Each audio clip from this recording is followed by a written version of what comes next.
The fate of Clara Petacci is an amazing paradox. The woman who was shot on April 28, 1945, then transported and hanged in the very center of Milan, along with Benito Mussolini and 14 other fascist figures, actually found what she had been striving for all her life. Her most cherished desires were two things: to gain fame and to be near the beloved Duce Mussolini. In the end, she managed to achieve both goals, becoming a historical symbol not only of blind fanatical devotion, but also of all-consuming love. She was only 33 years old at the time of her death. It can be said that Clara Petacci's meeting with Benito Mussolini was predetermined by fate itself. Starting from adolescence, she felt the deepest worship for him. This unwavering devotion persisted even after Clara tied the knot with Italian Air Force officer Riccardo Federici. However, it was an accidental incident that led Clara into the arms of her idol.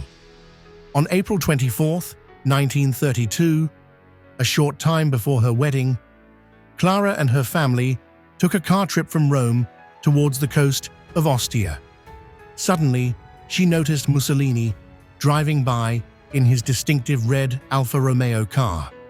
On impulse, Petacci immediately instructed her driver to catch up with the Duce's car. As soon as her car caught up with Mussolini's car, the girl could not contain her emotions and began to express her boundless admiration for the Italian leader. When 19-year-old Clara attracted the attention of one of Italy's most powerful men, events moved swiftly. Benito Mussolini, undoubtedly charmed by the young beauty, did not take long to wait. Just 3 days after their first meeting, he personally called the girl. An invitation to the majestic Palazzo Venezia to read poetry aloud together was the beginning of their relationship. An amazing detail of that era is that people enjoyed poetry in each other's company, preferring spiritual food to modern entertainment like eating sushi. Soon, their communication became more intense. The Duce could call Clara several times throughout the day, but it didn't seem enough to the girl.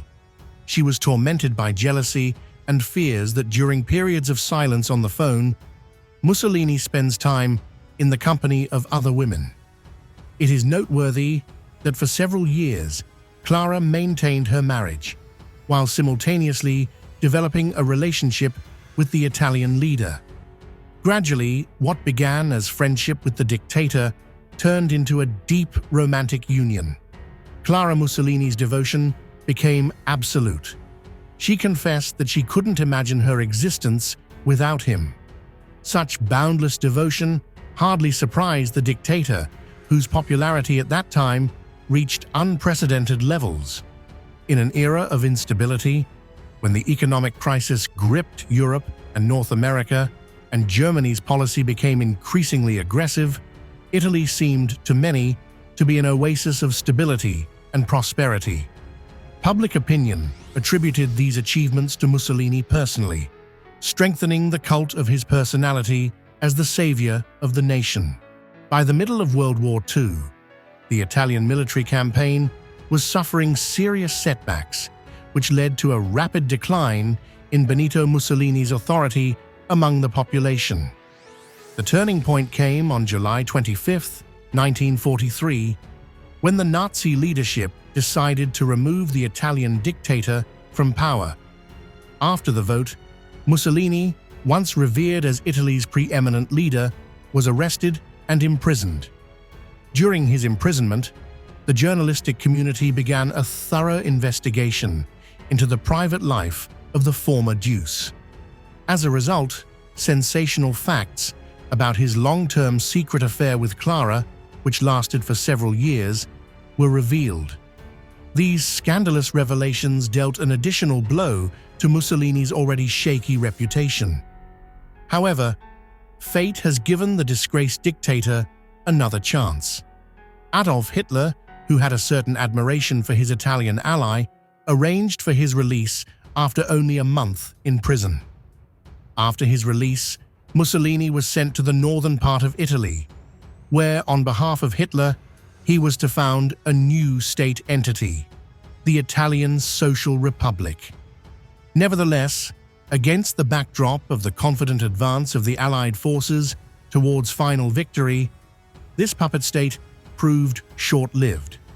On April 27, 1945, Benito Mussolini, along with Clara Petacci and a group of leaders of the Italian fascist regime, tried to leave Italy by car. They were traveling as part of a convoy of German military trucks.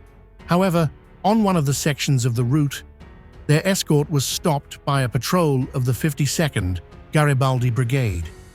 The brigade was commanded by Count Bellini della Stelle, who carried the call sign Pedro, and the commissioner was Lazzaro, known as Bill. A shootout took place between the parties, after which the partisans agreed to let the German soldiers pass on the condition that the Italian fascists in the column would be handed over to them. To avoid arrest, Mussolini was disguised as a Luftwaffe non-commissioned officer and tried to pass off as a German. In this regard, he and Clara Petacci were forced to separate. However, Commissar Bill and one of the communist guerrillas, Domenico Negri, managed to recognize Mussolini under disguise. After identification, he was arrested, and Clara Petacci voluntarily joined him. Meanwhile, the fascists tried to organize an operation to free him by forming a special group, but it was intercepted and detained by the communist partisans. Mussolini and Petacci were transported to the village of Giulino di Mezzegra, where they were kept in one of the peasant houses in the strictest secrecy. Upon learning of Mussolini's capture, the Allied forces insisted on his transfer to their disposal, and the corresponding demand was sent to the Committee of National Liberation. However, a group of communists who were part of the Democratic People's Republic of Korea decided not to give Mussolini to the Americans and organize his execution. For this purpose, Colonel Valerio, whose real name is Walter Audicio, was sent to Giulino di Mezzegra. He arrived with a detachment and had a mandate granting him emergency powers on behalf of the YPG. Mussolini and Petacci were taken to the Villa Belmonte. It was at her fence that it was decided to carry out the sentence. Audicio invited Clara to move away, but she clutched at Mussolini's sleeve and tried to cover him with herself. As a result, she died with him. They were shot at the same time. Like the grim epilogue of the fallen regime, the lifeless bodies were loaded onto a truck and taken to Piazzale Loreto Square in Milan, where they were placed next to the remains of other fascist leaders. In the ensuing scene of popular anger, the body of the once powerful dictator was subjected to a particularly violent outrage. Only fragments soon remained of the deuce's head. No respect was shown for Clara's body either, turning the dead into an object of collective retribution. After the angry crowd vented their accumulated rage and hatred, the bodies were hung upside down, a symbolic act of desecration that continued until the remains were eventually removed by the American military authorities. In the historical consciousness, Clara Petacci will forever remain primarily Mussolini's mistress, a woman whose phenomenal devotion reached such heights of self-denial that she consciously chose to share her dying hour with her lover, rejecting the very possibility of existence without him. Her tragic choice, which demonstrated absolute fidelity to the point of accepting death, represents a rare case of love in history that overcomes even the instinct of self-preservation in the face of imminent death. The couple met their deaths at a cold stone wall, where fatal shots were fired. After the execution, the lifeless bodies were loaded onto cargo trucks and transported to Milan's Piazzale Loreto Square, placing them among the remains of other representatives of the fascist leadership. In the subsequent manifestation of popular anger, the head of the former leader was subjected to such abuse that it was soon almost completely disfigured. Clara's remains also became the object of disrespectful treatment by the assembled citizens. When the first wave of violent retaliation subsided, the bodies were hung upside down by their legs, and they remained in such a humiliating state until representatives of the American military forces finally took them away.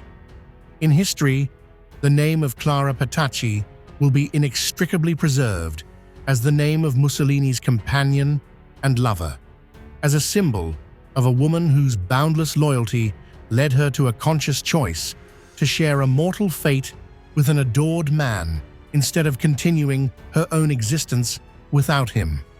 Friends, that's what the video turned out to be.